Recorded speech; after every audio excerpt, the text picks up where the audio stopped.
Indonesia, terima kasih Anda masih bersama kami di program One on One. Dan Dokter Gigi Arifin, ini kalau kita tadi dengar cerita interaksi dokter di Wisma Atlet gitu kan, berkumpul dengan pasien COVID-19 gitu, ada kekhawatiran nggak sih dok pas pulang ke rumah bawa virus buat keluarga, atau ya takut lebih parah atau kondisinya seperti apa gitu? Ya, tentunya pertama keluarga kan pasti mensupport ya. Istri saya tahu saya tentara kan gitu, udah tahu resikonya lah. Anak kami juga udah paham. Tapi namanya manusia tetap manusia. Jadi saya baru 2 bulan Satgas di Pulau Sebaru itu, dari Natuna ke Pulau Sebaru, dikasih kesempatan telepon kan, video call gitu. Ya tetap saya mau meneteskan air mata, tapi karena waduh, di syuting di TV kan jadi malu, nggak jadi menetes air mata itu. Jadi tetap ya manusia normal ya, khawatir itu tetap ada, apalagi ini adalah pandemi yang sangat parah sekali dan memporak-porandakan sendi-sendi kehidupan di dunia. Ya, jadi kematian pun di dunia juga banyak kan, termasuk itu kekhawatiran pastilah, keluarga itu khawatir. Jadi saya sama di Wisma Atlet memang 6 bulan pertama saya tidak pulang karena memang waktu itu awal Wisma Atlet. Sama kemudian, sekali dok. Ya 6 bulan pertama itu kita memang fokus ya di Wisma Atlet itu benar-benar ya takut juga karena swab juga masih jarang kan. Kan kalau itu kan orang juga kompleks saya kan juga mikir kalau Pak Arifin pulang hati-hati tuh bawa virus. Saya juga jagalah. Jadi saya nggak pulang, jadi sempat ya janjian lah istri sama anak pas itu datang itu pun kita sudah swab juga. Nah, waktu itu ya terus kemudian pakai APD juga nggak Pak? Enggak, karena kita sudah di green zone, ketemunya di green zone. Jadi kan bukan di red zone, kalau red zone APD. Jadi kita ya nganter pas puasa itu, nganter untuk buka puasa lah, takjil lah. Makanan yang saya sukai lah itu dari istri kami diantar, itu salah satu. Ya kita berkomunikasi kan sudah modern ya. Jadi WhatsApp call bisa, komunikasi bisa, tetapi memang pertama kali saya positif waktu Desember itu, saya kan nggak ngasih tahu anak saya, hanya istri saya yang tahu. Tapi WA saya ternyata notifikasinya tuh kan bisa dilihat tuh, itu jam dini hari kok, jam 1-an gitu malam. Wah itu anak saya yang kecil, yang cewek itu baca, nggak tahu nangis sekejer-kejernya nangis, karena dia taunya positif itu meninggal. Oke. Itu saya terharu. Ya itu nangis, nah itu terus istri saya cerita, ini ya adik nangis, terus bisa nelfon nggak, ngomong aja, maksudnya ayah sehat baik-baik aja, ini ya udah saya video call, ini ayah kan sehat baik-baik saja, nggak ada masalah. Itu positif itu kan hanya ada virus di tubuh tapi nanti akan sembuh, jadi berdoa, nggak ada masalah, bukan berarti positif itu harus meninggal ya, sambil ya menyemangati lah dia, karena dia udah nangis sekejer-kejernya, karena ya mungkin anak cewek ya, mungkin dia mikir wah orang tuh ayah saya kok ini positif terus meninggal, mungkin bayangan dia meninggal gitu. Itu yang waktu selama saya di Wisma Atlet yang positif pertama kali lah. Itu yang berikutnya saya udah jarang swab, jadi kalau nggak pulang saya nggak swab, jadi positif atau enggak ya di situ kan rutin dilakukan swab nakes itu. Jadi itu kalau dari keluarga ya intinya mendukung ya, karena memang ini adalah tugas negara ya. Saya ingat tugas ini suatu kepercayaan dari Komandan Korps Marinir. Waktu itu saya jabat danjen kan Pak Majen Marinir Soehartono yang selalu menyampaikan tugas adalah suatu kepercayaan dan suatu kehormatan. Dan itu yang saya pegang ya sampai selesai, kapanpun tugas negara ini juga harus tuntas. Saya sampaikan seperti itu ke keluarga. Ya itu mungkin yang cerita yang di Wisma Atlet yang sempat positif sekali, dan ya mungkin terpukul lah, terutama anak saya gitu.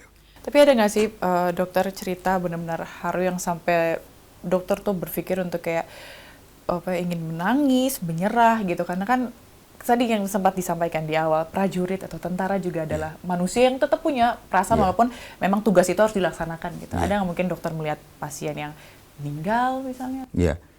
Jadi saya tuh nggak ngerti ya, energi saya selama di Wisma Atlet itu selalu positif, walaupun saya nggak positif ya, maksudnya energi untuk saya punya prinsip memang dari almarhum ayah saya, memang menyampaikan, termasuk kakek saya juga, kamu Le, hidup itu cuma sekali, beliau bilang gitu. Jadi jadilah manusia yang bisa memberi manfaat kepada manusia yang lain. Itu yang jadi pegangan saya kuat itu memang. Ya saat inilah saya merasa bisa memberi manfaat ke orang lain. Jadi apapun, saya nggak pernah berpikir sama sekali kalau ketularan terus nanti saya meninggal, nggak pernah terbersit. Sudah jalan aja. Kan saya tidur di kamar 725. Masih ada tuh kamarnya. Untuk Napatilas nanti bisa kita syuting itu. Jadi rute saya dari kamar setiap hari dengan sepeda saya keliling-keliling itu. Itu ya yang menyemangati kita. Dan nakes kita juga semua semangat. Termasuk anggota yang Satgas itu semua selalu semangat dan gembira. Itu yang saya tanamkan di mereka dan diri saya sendiri. Sehingga alhamdulillah tidak pernah hopeless, terbersit, menyerah itu.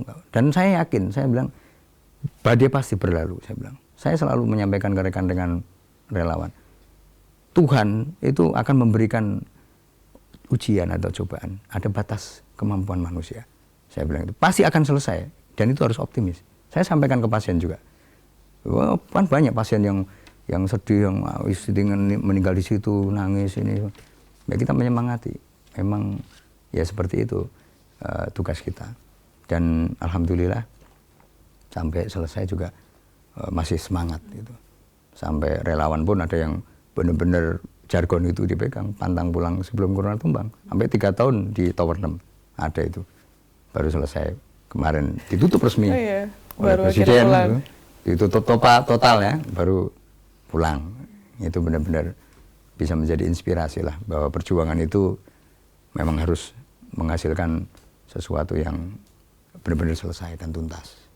Dan akhirnya berhasil juga kan gitu. Lalu kedepannya untuk mengenang jasa para tenaga kesehatan yang gugur di Wisma Atlet, apakah nanti akan ada apresiasi khusus begitu, misalnya akan membuat sebuah galeri atau monumen misalnya? Iya, sebenarnya dari awal saya di situ sudah terpikir ya untuk galeri ya, karena ada alat-alat yang khusus, ini alat sejarah. Yeah. Yang generasi berikutnya mungkin nanti nggak tahu. Ada isolated chamber. Apa itu isolated chamber? Nggak tahu. Itu tandu khusus untuk mengevakuasi orang yang positif. Pertama kali dulu di Natuna kita bawa, kita latihan. Anggota pernah masuk juga, kita tandu. Itu di dalamnya ada oksigen, ada HEPA filter pokoknya untuk antivirus. Itu barang bersejarah. Sebenarnya perlu untuk galeri. Nanti mungkin kalau masih barang-barang masih ada, mungkin kalau ke depan ada yang ini support, mungkin kita bikin untuk galeri. Tapi untuk monumen sendiri sudah berproses. Itu dari Kapuskes Pak Budiman itu beliau yang menginisiasi untuk adanya monumen perjuangan COVID lah. Jadi untuk mengingat biar ada bekasnya bahwa kita itu pernah berjuang bersama dan menjadi ikon Indonesia sebenarnya, Wisma Atlet Kemayoran itu. Karena kan rumah sakit COVID-19, rumah sakit darurat COVID terbesar di dunia. Jadi harus ada yang ditinggalkan lah. Ya monumen itu nanti mungkin insya Allah kalau jadi mungkin ya mudah-mudahan November pas Hari Pahlawan bisa Bapak Panglima TNI Laksamana Yudo Margono nanti berkenan untuk mungkin kalau sudah jadi berkenan untuk menandatangani prasasti tersebut sebagai memang tanda bahwa berjuang bersama TNI, Polri, masyarakat relawan, masyarakat luas, ya Kemenkes, BNPB, PMK semua bersatu dan bisa menumbangkan corona di Indonesia. Ya, itu mungkin juga apresiasi dari beberapa pemerhati film, ada rencana juga mau rencana bikin film untuk dokumenter lah mungkin. Ya mungkin itu salah satu untuk biar nanti suatu saat anak cucu kita bisa melihat bahwa pernah kejadian yang meluluh lantakkan kehidupan di dunia, yaitu pandemi COVID-19 yang tidak akan pernah kita harapkan ada lagi, bahkan mungkin ratusan tahun ke depan. Mudah-mudahan ini adalah yang terakhir dan bisa hidup normal seperti sekarang ini. Lalu apa nih harapan Bapak untuk anak muda Indonesia mungkin agar menjadi penerus bangsa yang gigih berjuang seperti sosok Bapak? Ya mungkin nggak harus jadi tentara misalnya, tapi karena kan kalau kita lihat semangat-semangat anak muda ini kan gampang down kalau kita lihat gitu. Apa yang bisa inikan mereka agar tetap gigih berjuang seperti Pak Dr. Gigi Arifin ini? Anak-anak muda memang sekarang kan ini ya, memang harus melihat sejarah-sejarah dulu lah. Istilahnya harus lebih bisa bangkit kembali, harus lebih bisa dari pahlawan-pahlawan yang dulu-dulu nggak harus berjuang. Sekarang kan berjuangnya ya untuk memajukan bangsa dan negara ini ya dengan kreativitas masing-masing bisa tentunya. Jadi itu salah satu pesan saya ke pemuda-pemuda yang mungkin saat ini generasi Z ya istilahnya. Nah, itu harus lebih bisa berjuang untuk negara dan bangsa itu melebihi perjuangan yang sebelum-sebelumnya lah. Dan pasti bisa saya yakin. Jadi tidak ada yang tidak bisa di dunia ini. Ya, termasuk pandemi ini ya bisa selesai berkat kegigihan semua, termasuk Kepala BNPB yang dulu pertama yang pandemi ini kan Pak Doni Monardo. Saya respect ke beliaunya juga, orang yang sampai tidur-tidur di kantor juga untuk menyelesaikan pandemi ini sampai beliau pensiun kemarin. Jadi itu sebagai salah satu contoh juga untuk pemuda bahwa orang tua saja bisa, apalagi anak-anak muda sekarang. Pasti bisa. Apalagi dari segi umur, dari segi kemampuan gitu kan ya. Nah kalau ini kan tadi harapan karena Bapak terlibat langsung dalam perjuangan menangani pandemi COVID-19 di tengah-tengah kesibukannya begitu kan, yang ngurus pasien, ngurus relawan apa sih. Ada nggak sih waktu me time Bapak? Biasanya kalau me time tuh misalnya lagi jenuh, aduh capek nih ngurusin pasien gitu kan, gue mau me time dulu gitu. Apa yang Bapak lakukan ketika me time? Untuk merecharge energi lagi ya, gitu. Jadi kalau di Wisma Atlet itu saya ketemu pasien terus mereka semangat, itu sudah energi positif yang baterai saya 100% lagi. Berarti Bapak ekstrovert.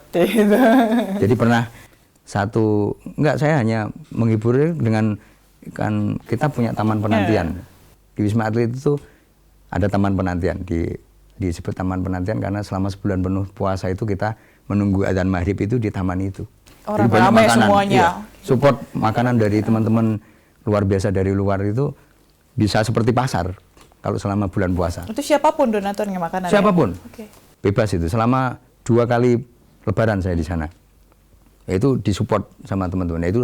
Itu salah satu waktu yang benar-benar ya termasuk mengercas lah. Tapi selain itu saya ketemu pasien, mereka semangat itu sudah energi yang positif. Ketemu relawan semangat, itu sudah energi yang positif. Jadi tidak perlu waktu khusus. Ya paling saya dokter-dokter kita adakan makan siang bersama keluar gitu seminggu sekali gitu. Paling untuk merefresh teman-teman dokter. Karena kan itu penting ya Pak ya, selain untuk ini kan untuk mental juga biar tetap bisa waras gitu ya untuk menghadapi semuanya gitu. Iya, betul sekali. Karena memang maintenance itu baik fisik dan rohani itu kan penting sekali. Ya di sisi lain optimis. Nah itu makanya jargonnya itu optimis sekali kan. Pantang pulang sebelum corona tumbang. Itu yang menjadi pegangan relawan. Dan sampai saat ini kita masih komunikasi aktif semua sama teman-teman relawan. Ada grupnya di IG juga. Nanti kalau kapan-kapan reuni akbar bisa nanti di Tower 7 itu. Bisa ngundang Seleng, mungkin manajernya juga pernah jadi pasien kita di Wisma Atlet. Iya, Pak Rem, manajernya Seleng pernah. Dan beliau senang sekali enjoy lah di Wisma Atlet sampai negatif. Ya, mungkin mudah-mudahan nanti bisa menghibur lah. Gitu. Baik, ini kalau saya lihat seru banget ya, apalagi kalau reuni nanti saya nggak kebayang mereka cerita masing-masing pas pengalaman mereka di Wisma Atlet. Terima kasih banyak Kolonel Dr. Gigi M. Arifin, mantan Korlap RSDC Wisma Atlet telah berbagi keseruannya, cerita tentang pengalaman di Wisma Atlet bersama kami. Boleh sekali lagi Pak kita mungkin jargon gitu Pak, buat untuk kenang-kenangan gitu. Salam Kobra, pantang pulang sebelum corona tumbang. Kobra. Oke. Terima kasih telah bergabung bersama kami dan demikian program One on One kali ini. Saya Fazilah Kaironisa. Terima kasih atas kebersamaan Anda dan sampai jumpa.